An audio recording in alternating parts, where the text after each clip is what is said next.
Hello students, how are you all? I hope you all are fine. Today we are going to continue our chapter P block elements. हाँ जी बेटा, कल हमने इसी topic पे क्या है बंद किया था, है ना, अपनी वीडियो को। एंड आज हम इसी टॉपिक से स्टार्ट करते हैं, ठीक है। अब देखो बेटा, हमने क्या है ऑक्सीडेशन स्टेट देखनी है। किस चीज़ की? हैलोजेंस की ऑक्सीडेशन स्टेट क्या होती है, ठीक है।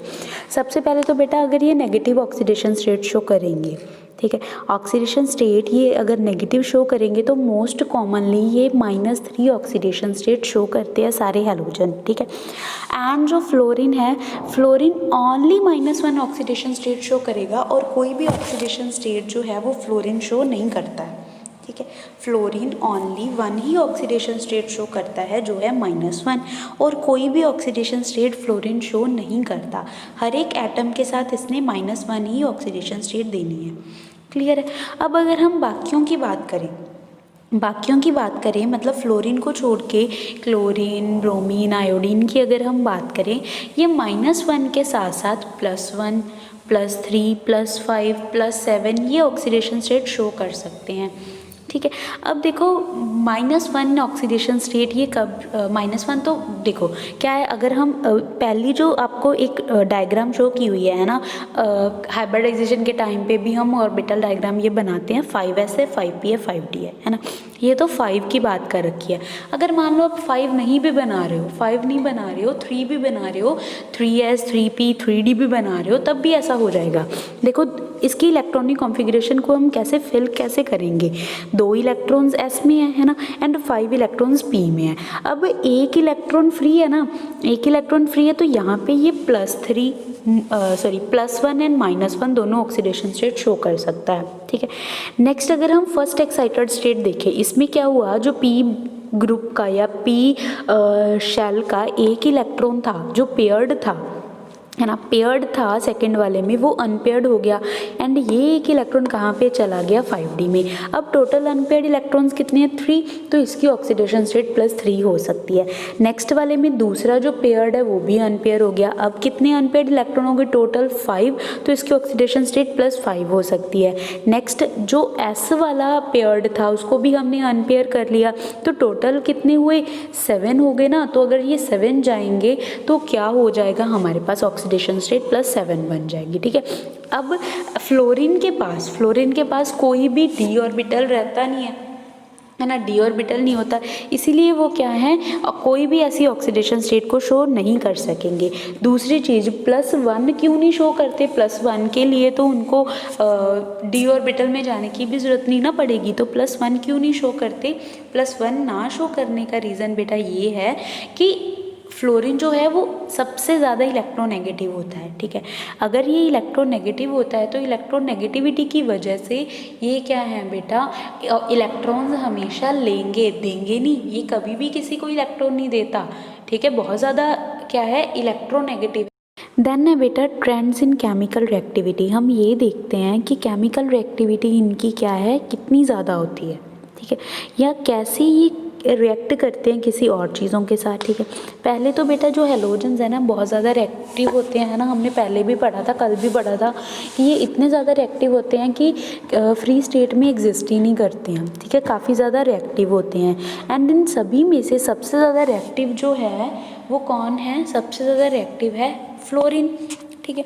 फ्लोरीन है, इनकी जो डिसोसिएशन एंथैल्पीज़ होती हैं ना वो कम होती हैं, लो डिसोसिएशन एंथैल्पीज़ होती हैं, ठीक है। एंड इनके जो आयोनाइजेशन एंथैल्पीज़ होती है वो बहुत ज़्यादा हाई होती हैं, मतलब ये इलेक्ट्रॉन्स को डोनेट करना पसंद नहीं करते, ठीक है। आयोनाइजेशन एंथैल्पीज़ इनकी हाई होती है, कल भी पढ़ा था। इनकी इलेक्ट्रॉन गेन एंथैल्पीज़ भी हाई होती हैं, ठीक है, मतलब इलेक्ट्रॉन गेन एंथैल्पीज़ बहुत ज़्यादा नेगेटिव होंगी, इसलिए हमने क्या बोला, हाई हैं, ठीक है। इलेक्ट्रॉन गेन एंथैल्पीज़ काफ़ी ज़्यादा नेगेटिव होंगी, ठीक है। नेक्स्ट हमारे पास क्या है बेटा कि जो हैलोजेंस होते हैं, है ना, हैलोजेंस की जो इलेक्ट्रॉन को एक्सेप्ट करने की प्रॉपर्टी है वो बहुत ज़्यादा है। वही बात हुई ना, इलेक्ट्रॉन क्या हुआ, high electron gain enthalpy, electron gain enthalpy बहुत ज़्यादा नेगेटिव होगी, मतलब बहुत इजीली ये इलेक्ट्रॉन को एक्सेप्ट कर पाएंगे, ठीक है। देयरफॉर इनकी जो टेंडेंसी है टू अट्रैक्ट द इलेक्ट्रॉन बहुत ज़्यादा है, ठीक है। जैसे देखो दिखाया गया कि हमारे पास कोई x2 है, x2 इनकी फ्री स्टेट होती है बेटा, अगर ये नेचुरल फॉर्म में मिलते हैं तो x2 की फॉर्म में मिलते हैं, डायटोमिक फॉर्म में मिलते हैं, ठीक है। तो हाफ x2 प्लस क्या किया, एक इलेक्ट्रॉन किया, तो इन्होंने इलेक्ट्रॉन क्या कर लिया, गेन कर लिया, ठीक है। अगर ये इलेक्ट्रॉन गेन करते हैं, देखो इलेक्ट्रॉन गेन कौन करता है, ठीक है, कौन करता है, इलेक्ट्रॉन गेन किस में होता है, ऑक्सीडेशन में होता है। तो बहुत ज़्यादा ये क्या है, ऑक्सीडाइजिंग, बहुत ज़्यादा स्ट्रॉन्ग ऑक्सीडाइजिंग एजेंट्स होते हैं ये, ठीक है।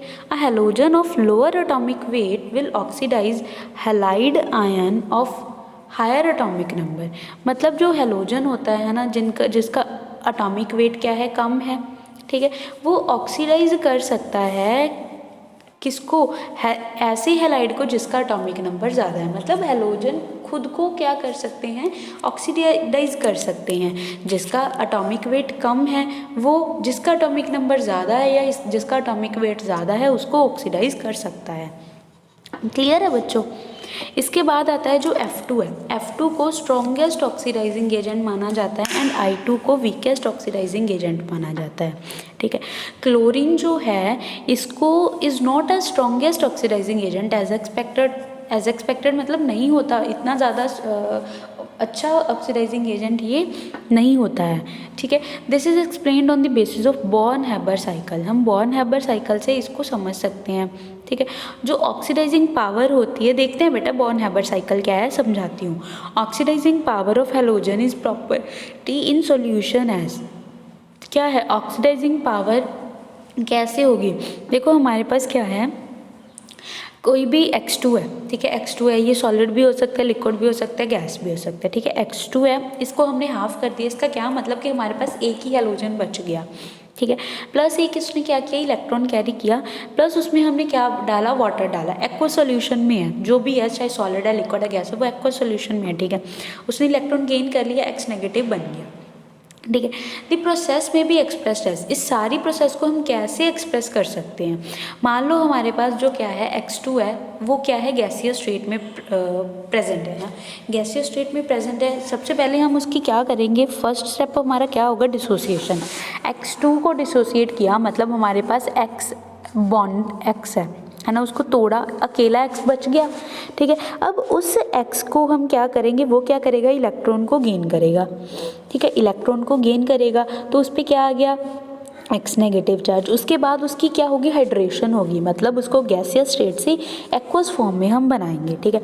अब देखो अगर हमारे पास क्या है, कोई X2 है ना, कोई भी गैस है, कोई भी हैलोजन वाली गैस है, ठीक है, उसको हमने डिसोसिएट किया, ओनली X बनाया, तो कौन सी एनर्जी लगी इसमें, डिसोसिएशन एनर्जी, ठीक है। इसके बाद डिसोसिएशन एनर्जी बेटा ध्यान रखना हाफ लगेगी, क्योंकि हमने मॉलिक्यूल भी हाफ ही लिया है, ठीक है। इसके बाद हमने क्या किया, उसको इलेक्ट्रॉन गेन करवाया, तो यहाँ पे कौन सी एनर्जी इन्वॉल्व हुई, इलेक्ट्रॉन गेन इंथैल्पी। उसके बाद हमने उसकी हाइड्रेशन करवाई, मतलब यहाँ पे कौन सी एनर्जी इन्वॉल्व हुई, हाइड्रेशन एनर्जी। तो टोटल एनर्जी किसके इक्वल होगी, dissociation energy, half of dissociation energy plus electron gain enthalpy plus hydration enthalpy, मतलब इन तीनों एनर्जीज़ का सम होगा डेल्टा H। इसी साइकिल को बॉर्न-हैबर साइकिल बोला जाता है कि पहले गैस की डिसोसिएशन हुई, फिर उसने इलेक्ट्रॉन गेन किया, फिर एक्वस बन गया, इसको बॉर्न-हैबर साइकिल बोलेंगे। एंड तीनों एनर्जीज़ के सम को मिला के हमारे पास टोटल एनर्जी बनती है। क्लियर है ना बच्चों। इसके बाद क्या है, देखो वही बताया कि F2 के लिए टोटल एनर्जी कितनी है, Cl2 के लिए टोटल एनर्जी कितनी है, वो हमें बताई गई है, ठीक है। अब देखो क्या है, जो फ्लोरीन है ना, वो क्या स्ट्रॉन्गेस्ट मतलब बहुत ज़्यादा स्ट्रॉन्ग ऑक्सीडाइजिंग एजेंट माना जाता है, ठीक है, जो क्या वाटर को ऑक्सीडाइज कर देता है, वाटर को क्या करेगा, ये ऑक्सीडाइज कर देगा, ठीक है। इसके बाद क्या है, दी reaction with chlorine and bromine की अगर हम रिएक्शन करवाएंगे, वाटर की अगर हम रिएक्शन करवाएंगे क्लोरीन या ब्रोमीन से, ठीक है, पहले तो हमने फ्लोरीन से करवाया, फिर हमने क्लोरीन या ब्रोमीन से करवाया कि किस तरह की रिएक्शंस होंगी, ठीक है, फिर आयोडीन से करके बताया कि रिएक्शन किस तरह से प्रोसीड होंगी। क्लियर है बच्चों। इसके बाद है रिएक्टिविटी विद हाइड्रोजन। हाइड्रोजन के साथ ये कैसे रिएक्ट करेंगे, हाइड्रोजन के साथ अगर रिएक्ट करेंगे तो किस तरह के मॉलिक्यूल बनाएंगे। हमने HCl कर रखा है ना, HCl एसिड होता है, तो ऐसे ही ये क्या बनाएंगे, एसिड्स बनाएंगे, HF, HCl, HBr, HI, है ना। तो ये बनते कैसे हैं, बनते कैसे हैं, सिंपल आप क्या करो, अगर आपने HF बनाना है तो आप F2 में H2 डाल दो, ठीक है, फिर Cl2 में H2 डाल दो, Br2 में H2 डाल दो, I2 में H2 डाल दो, तो हमारे पास क्या बन जाएंगे, हमारा रिक्वायर्ड प्रोडक्ट बन जाएगा, ठीक है। देन है इनकी प्रॉपर्टीज़, HX की प्रॉपर्टीज़, ठीक है। पहले फिजिकल स्टेट, जो HF होता है ना, ये क्या होता है, लो बॉइलिंग लिक्विड होता है, मतलब लिक्विड होता है जिसका बॉइलिंग पॉइंट काफ़ी कम है, ठीक है, मतलब वो जो बहुत इजीली बॉयल हो जाएगा। फिर HCl, HBr, HI, ये तीनों क्या होती हैं, गैसेस, ठीक है। HF में बहुत ज़्यादा हाइड्रोजन बॉन्डिंग होगी, बिकॉज हमें पता है फ्लोरीन क्या है, इलेक्ट्रोनेगेटिव है, इसमें हाइड्रोजन बॉन्डिंग ज़्यादा होगी, हाइड्रोजन बॉन्डिंग ज़्यादा होगी, इसी वजह से क्या है, इसका जो मेल्टिंग है, बॉइलिंग पॉइंट है, वो काफ़ी ज़्यादा होगा, ठीक है। नेक्स्ट पॉइंट हमारा मेल्टिंग एंड बॉइलिंग पॉइंट ही है।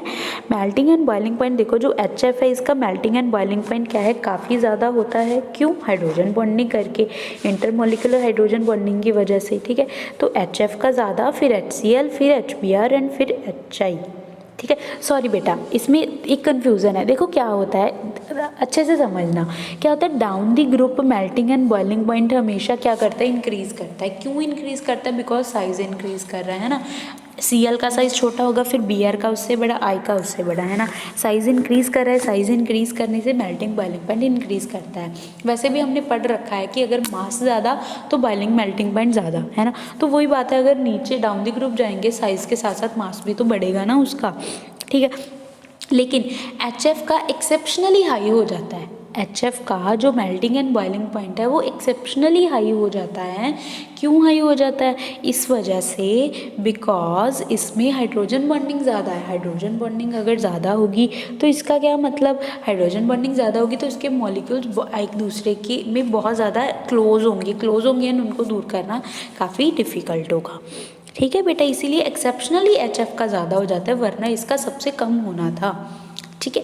देन आता है नेचर ऑफ बॉन्ड्स। इनका जो बॉन्ड होता है वो क्या होता है, वैसे तो ये कोवेलेंट कंपाउंड्स होते हैं, ठीक है, मतलब इनका बॉन्ड कोवेलेंट होता है, लेकिन इसमें थोड़ा बहुत क्या है, आयनिक कैरेक्टर आ जाता है, ठीक है, थोड़ा बहुत इसमें आयनिक कैरेक्टर भी आ जाता है। इसके बाद है degree of ionic character. Degree of ionic character, जैसे जैसे हम डाउन द ग्रुप जाते जाएंगे, डिग्री ऑफ आयनिक कैरेक्टर क्या है, डिक्रीज़ करती जाएगी, ठीक है। क्यों, इलेक्ट्रोनेगेटिविटी की वजह से बेटा, डाउन द ग्रुप इलेक्ट्रोनेगेटिविटी कम होती है, HF फ्लोरीन की इलेक्ट्रोनेगेटिविटी ज़्यादा है तो उसकी पोलैरिटी ज़्यादा होगी, पोलर ज़्यादा होंगे, इसका मतलब उनमें आयनिक कैरेक्टर ज़्यादा है, आयनिक कैरेक्टर की डिग्री डाउन द ग्रुप क्या है, डिक्रीज होती जाएगी, ठीक है। इसके बाद है bond length and bond dissociation enthalpy. हमें पता है बेटा, down the group size increase कर रहा है, साइज़ इंक्रीज़ कर रहा है, तो मान लो I का साइज़ तो बड़ा है, H का साइज़ तो सेम रह रहा है, लेकिन क्या है, हेलोजेंस का साइज़ डिफ़र कर रहा है। अगर हेलोजेंस का साइज़ डिफ़र कर रहा है तो इसका क्या मतलब हुआ बच्चों, इसका मतलब ये हुआ कि उनकी बॉन्ड लेंथ इंक्रीज़ कर रही है डाउन द ग्रुप। अगर बॉन्ड लेंथ इंक्रीज़ कर रही होगी तो बॉन्ड डिसोसिएशन एंथैल्पी कम हो रही होगी, क्योंकि ये दोनों क्या होते हैं, इन्वर्सली रिलेटेड होते हैं एक दूसरे के, ठीक है। इसके बाद है थर्मल स्टेबिलिटी। थर्मल स्टेबिलिटी भी ऑब्वियस है, HF की क्या होगी, ज़्यादा होगी, क्यों, क्योंकि बॉन्ड को तोड़ना है ना, बॉन्ड को तोड़ना है। बॉन्ड को तोड़ना किस केस में ईजी होगा, बॉन्ड को तोड़ना किस केस में ईजी होगा, जब बॉन्ड लेंथ ज़्यादा है। तो बॉन्ड लेंथ किसकी ज़्यादा होती है, HI की, ठीक है। Reducing character and acidic character हम पहले भी बहुत बार कर चुके हैं कि ये थर्मल स्टेबिलिटी के अपोजिट होते हैं, ठीक है। जैसे रिड्यूसिंग कैरेक्टर वैसे ही एसिडिक स्ट्रेंथ, लेकिन थर्मल स्टेबिलिटी के जस्ट अपोजिट। इसका मतलब रीज़न क्या है, रीज़न बच्चों यही है, HI को तोड़ना, HI को तोड़ना, स्टेबिलिटी है तो तोड़ना है इजीली, मतलब अगर इजीली टूट गया तो उसकी जो स्टेबिलिटी है वो कम हो जाएगी। लेकिन रिड्यूसिंग कैरेक्टर में हमें H चाहिए, एसिडिक कैरेक्टर में हमें H चाहिए, तो दोनों कंडीशन में हमें H चाहिए, मतलब हमने तोड़ना है, ठीक है। जो इजीली टूट जाएगा उसका acidic character and reducing character ज़्यादा होगा, ठीक है ना बच्चों। नेक्स्ट है रिएक्टिविटी टुवर्ड्स ऑक्सीजन। ऑक्सीजन के टुवर्ड्स इनकी रिएक्टिविटी कैसी है, ये बेटा कुछ ऑक्साइड्स हैं, ठीक है, कुछ ऑक्साइड्स हैं हैलोजेंस के, वो आप एक बार देख लेना कि कौन कौन से ऑक्साइड्स शो करते हैं, ठीक है। फ्लोरीन, क्लोरीन, ब्रोमीन, आयोडीन, कौन कौन सी ऑक्सीडेशन स्टेट में कौन कौन से ऑक्साइड्स ये शो करते हैं, एक बार ही रीड कर लेना इनको। देन स्टेबिलिटी ऑफ ऑक्साइड, ज़्यादातर जो ऑक्साइड्स हैं ना वो आयोडीन के ऑक्साइड ज़्यादा स्टेबल होते हैं as compare to chlorine and then bromine, ठीक है, इनकी क्या है स्टेबिलिटी ज़्यादा होती है। देन जो ऑक्साइड्स होते हैं आयोडीन के ज़्यादा स्टेबल होते हैं, लेकिन क्यों ज़्यादा स्टेबल होते हैं? Because of the greater polarisability of iodine. Iodine की पोलराइजेबिलिटी काफ़ी ज़्यादा होती है, मतलब किसी और को पोलराइज करना उसके लिए ईजी होता है। क्यों? बिकॉज उसका साइज़ बड़ा है, जिसका साइज़ ज़्यादा होता है उसकी पोलराइजेबिलिटी भी ज़्यादा होती है, ठीक है। While stability of chlorine oxides जो हैं इनका जो स्टेबिलिटी है वो कम होती है। क्यों कम होती है? Due to multiple bond formation, ठीक है, क्योंकि मल्टीपल बॉन्ड बनते हैं, ठीक है। अब देखो ऑक्सीजन है जो है ना, ऑक्सीजन Cl के साथ बॉन्ड बना रहा है, Cl2O, फिर Cl2O6, ये बेटा स्ट्रक्चर्स हैं, ये स्ट्रक्चर्स ना आपको लर्न करनी है, ठीक है, बना के देख लेना, लर्न तो अपने आप हो जाएंगी, बहुत इजी है, कोई ज़्यादा नहीं है, बना के देखना लर्न हो जाएंगी, ठीक है। इसके बाद है रिएक्टिविटी टुवर्ड्स मेटल, मेटल के टुवर्ड्स रिएक्टिविटी, जो metal react with metals to form metal halides, metal halides बनाएंगे, ऑब्वियस सी बात है ना।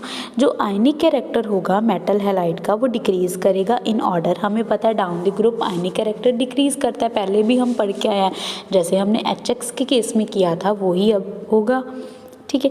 अब देन है कोवेलेंट कैरेक्टर, कोवेलेंट कैरेक्टर किसका ज़्यादा होगा, ठीक है, अगर Cl4 है या हमारे पास F5 है, मतलब जितने ज़्यादा हमारे पास क्लोरीन या फ्लोरीन या X प्रेजेंट होंगे उतना ज़्यादा कोवेलेंट कैरेक्टर हमारे पास होगा, ठीक है। देन है रिएक्टिविटी टुवर्ड्स हैलोजन, हैलोजेंस के साथ ही रिएक्टिविटी, इनको हम इंटर हैलोजन कंपाउंड्स भी बोलते हैं, ठीक है। अब यहाँ पे देखो ध्यान से देखना, हमारे पास कौन है, AX है, AX3, AX5, AX7 है ना, इसमें सभी क्या है, हैलोजन है, A भी हैलोजन है, X भी हैलोजन है, ठीक है।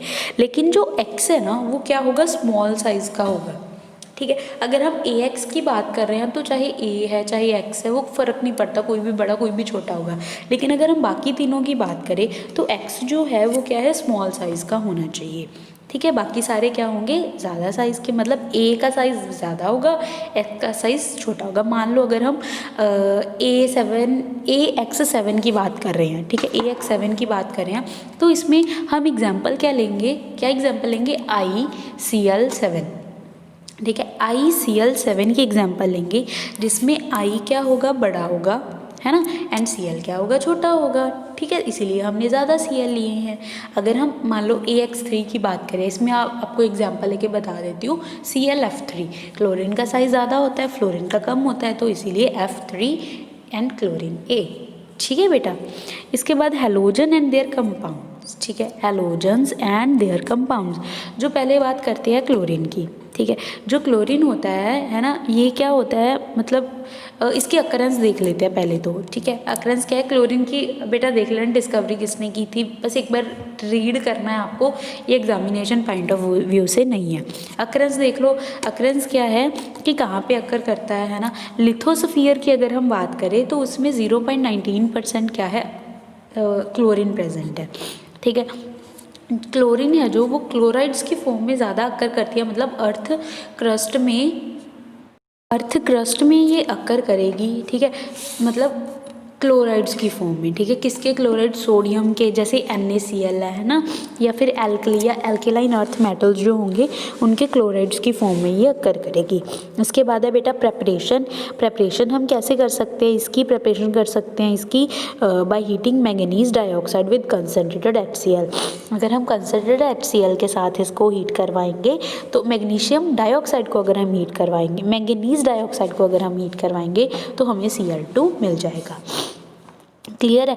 इसके बाद और कैसे है, by the action of HCl, ठीक है, HCl का KMnO4 या फिर K2Cr2O7 पे, मतलब पोटाशियम डाइक्रोमेट एंड पोटाशियम पर मैग्नेट पे जब हम रिएक्ट करवाएंगे तब हमें Cl2 मिल जाएगी, ठीक है। ये सारी रिएक्शंस आपने रीड करनी है, मैंने आपको PDF प्रोवाइड करवा दिया है ना। ये रिएक्शंस जो है ना ये सिर्फ रीड करनी है आपने, क्योंकि ज़्यादा इस चैप्टर में थ्योरेटिकल पोर्शन आता है, ठीक है। लेकिन ये बात नहीं है कि रिएक्शंस कभी नहीं आती, रिएक्शंस पूछ लेते हैं कि कैसे बनाओगे, ठीक है। तो रिएक्शंस आपको करनी है, लेकिन आपको खुद रीड करनी है ये चीज़ें, ठीक है। आपका होमवर्क है कि रिएक्शंस आपको खुद रीड करनी है। अगर आपको कोई भी प्रॉब्लम आएगी, ठीक है, रिएक्शंस में, तो आप कभी भी मुझसे पूछ सकते हो, ठीक है। ये भी, ठीक है, मैन्युफैक्चरिंग की ही प्रोसेस है, ठीक है, कैसे प्रिपेयर करेंगे, ठीक है। देन है properties of reaction, chlorine. Chlorine की क्या प्रॉपर्टीज़ है, फिजिकल प्रॉपर्टीज़ क्या होती हैं कि इसका कलर क्या होता है, कलर क्या होता है ग्रीनिश येलो, एंड ये क्या एक तरह की गैस होती है, क्लोरीन इज़ अ गैस, ठीक है। फिर आता है strong pungent and suffocation order. इसका जो स्मेल होती है ना बेटा वो काफ़ी पंजेंट होती है, काफ़ी सफोकेटिंग होती है, ठीक है। पॉइजनस गैस है, ठीक है, पॉइजनस गैस है। It is soluble in water, water में सॉल्युबल हो जाती है, ठीक है। एक्वा सॉल्यूशन बना लेती है, जिसको हम क्या बोलेंगे, क्लोरीन वाटर, ठीक है। फिर इसकी है केमिकल प्रॉपर्टीज़। केमिकल प्रॉपर्टीज़ पहले तो बेटा ये रिएक्टिव बहुत ज़्यादा होता है, ठीक है। अगर हम इसको वाटर के साथ रिएक्ट करवाएंगे Cl2 को, ड्राई Cl2 को, मतलब एक्वा सॉल्यूशन नहीं लेना, ड्राई Cl2 मतलब Cl2 गैस लेनी है, अगर हम बनाएंगे तो हमारे पास क्या आएगा, HCl प्लस HClO, ठीक है। एंड इसका लिटमस पेपर पे कोई इफेक्ट नहीं होता, ड्राई क्लोरीन का लिटमस पेपर पे कोई इफेक्ट नहीं होता, मतलब ये क्या है, न्यूट्रल होती है, ठीक है। अगर हम मॉइस्चर के प्रेजेंस में देखेंगे, ठीक है, ये तो क्या था, ड्राई क्लोरीन थी, अगर हम मॉइस्चर के प्रेजेंस में देखेंगे तो ये लिटमस को रेड कर देगी। क्यों कर देगी, अब देखो ऊपर वाली रिएक्शन, क्लोरीन को जब हमने वाटर के में मिक्स करवा दिया, ठीक है, तो HCl बना ना, HCl इज़ अ एसिड, इसी वजह से जब HCl को वाटर में मिक्स किया तो HCl बन गया, Cl2 को वाटर में मिक्स करने से HCl बन गया, एसिड बन गया, तो अब तो लिटमस पेपर को रेड करेगी ये, ठीक है। देन है कॉम्बिनेशन विद हाइड्रोजन, हाइड्रोजन के साथ कॉम्बिनेशन, H2 के साथ कॉम्बाइन करेगी in the presence of sunlight, तो क्या बन जाएगा, HCl, ठीक है। फिर है combination with metals, less active metal या नॉन मेटल के साथ, ये सारी जो कॉम्बिनेशन है केमिकल रिएक्शन है, this is also your homework. ये जो रिएक्शन है ना ये आपने रीड करनी है, ठीक है बेटा मैं आपको थ्योरी पार्ट करवा सकती हूँ, लेकिन रिएक्शंस जब तक आप लिख के नहीं देखोगे आपको नहीं आएंगी, इसी वजह से मैं आपको बोल रही हूँ, क्योंकि इसमें कुछ करवाने वाला नहीं है। रिएक्शंस है मैं आपको पढ़ के सुना दूँगी, है ना, लिख के बता दूँगी, लेकिन इन रिएक्शंस को आप जब तक खुद करके नहीं देखोगे तो कोई फ़ायदा ही नहीं है। इन रिएक्शंस को खुद करके देखना, फिर ही पता चलेगा कैसे करना है। देखो केमिकल रिएक्शंस जो ऑर्गेनिक की रिएक्शंस थी वो मैंने आपको करवाई, क्योंकि उनमें मैकेनिज्म होती है, मेथड होते हैं, कैसे होता है, लेकिन इनका कोई मेथड नहीं है, ठीक है। इनऑर्गेनिक वाली रिएक्शंस को आप लिख के देखोगे, याद ही करोगे, क्लियर है।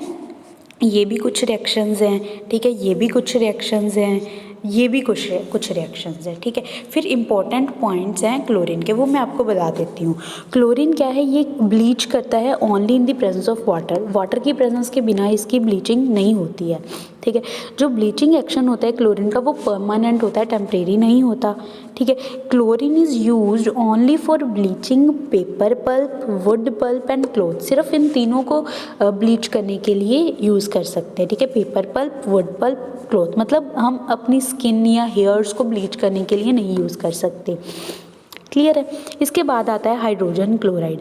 हाइड्रोजन जो क्लोराइड है, ठीक है, इसकी प्रिपरेशन कैसे होनी है, ठीक है, वो आपको खुद रीड करनी है। अब क्या है प्रॉपर्टीज़, फिजिकल प्रॉपर्टीज़ क्या है, इट इज़ कलरलेस गैस, ठीक है, it has pungent suffocating smell, ठीक है, क्योंकि बेटा HCl है तो पंजेंट स्मेल तो आएगी, मतलब इसमें HCl में Cl तो प्रेजेंट है ना, Cl की स्मेल पंजेंट होती है, तो इसी वजह से HCl की स्मेल भी पंजेंट होगी। Cl2 भी सोल्यूबल होती है वाटर में, ये भी सोल्यूबल होता है वाटर में, ठीक है। ये जो गैस होती है HCl गैस होती है, ये क्या फ्यूम्स बनाती है इन मॉइस्ट एयर, अगर मॉइस्ट एयर होगी तो इसके क्या बनेंगे, फ्यूम्स बनेंगे। HCl की तो बेटा हमने रिएक्शंस बहुत जगह देखी हैं, बहुत बार पढ़ी हैं, ठीक है। तो आप ये सारी केमिकल रिएक्शन, सारी केमिकल प्रॉपर्टीज़ लिख के देखना, कोई भी प्रॉब्लम आएगी कभी भी बता देना, मैं आपको एक और वीडियो बना के सेंड कर दूँगी, क्लियर है बच्चों। इसके बाद हाइड्रोजन क्लोराइड के यूजेस हैं। यूजेस क्या होते हैं, इसको यूज़ किया जाता है डाइंग के लिए, टैनिंग इंडस्ट्रीज़ में यूज़ किया जाता है, पिकलिंग के लिए यूज़ किया जाता है, मतलब जो मेटालिक सर्फेसेस होते हैं ना उनको क्लीन करने के लिए यूज़ किया जाता है। और क्या है काफ़ी सारे क्लोराइड्स का या फिर क्लोरीन को बनाने के लिए इसका यूज़ किया जाता है, ठीक है। एक्वारीजिया बनाने के लिए इसका यूज़ किया जाता है एंड काफ़ी सारी मेडिसिन में ये यूज़ होता है, ठीक है। अब अगर हमने देखना हो कि HCl प्रेजेंट है या नहीं, इसके लिए टेस्ट क्या होंगे। सबसे पहला तो इसकी स्मेल क्या होती है, पंजेंट स्मेल होती है, ठीक है।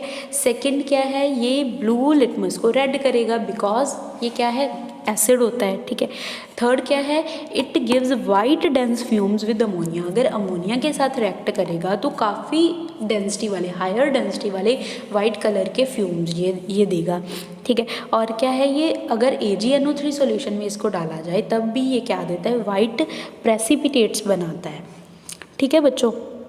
इसके बाद ऑक्सो एसिड्स हैं हैलोजेंस के, ठीक है बेटा। ऑक्सो एसिड्स हैं हैलोजेंस के, देखो इनकी ऑक्सो एसिड्स कौन कौन से होते हैं हैलोजेंस के, है ना, कौन कौन सी ऑक्सीडेशन स्टेट में एग्जिस्ट करते हैं एंड इनकी स्ट्रक्चर। मोस्ट इंपॉर्टेंट बेटा ऑक्सो एसिड्स ऑफ क्लोरीन की स्ट्रक्चर है, ठीक है। तो स्ट्रक्चर इनकी बना के देखना, ठीक है, बना के देखना एंड कोई भी प्रॉब्लम हुई पूछना। इनकी स्ट्रक्चर आपको दिखाई हुई है, ठीक है, ऐसी इनकी स्ट्रक्चर होती है। देखो बेटा क्लोरीन है ना, अगर हम क्या बात करें, OHCl की बात करें तो ऑक्सो एसिड है, मतलब O के साथ हाइड्रोजन तो लगा होना चाहिए, तो Cl के साथ OH लगा होगा, ठीक है। अगर इससे ज़्यादा आपके पास एक OH से ज़्यादा ऑक्सीजन हो, है ना, तो सभी में सबसे पहले आपने एक डबल बॉन्ड O ड्रॉ करना है, ठीक है। या फिर पहले आप ये कर लो कि एक OH तो बनाना ही बनाना है। अगर एक ही H है तो आपने एक OH तो बनाना ही बनाना है। अगर एक OH नहीं हुआ, एक भी OH नहीं हुआ, तो वो ऑक्सो एसिड कैसे बना, है ना। एक OH तो आपने बनाना ही है।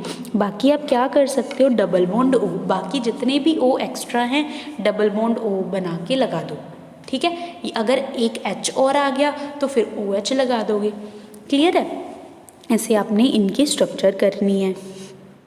इसके बाद का टॉपिक बेटा हम नेक्स्ट लेक्चर में डिस्कस करेंगे। Okay, thank you.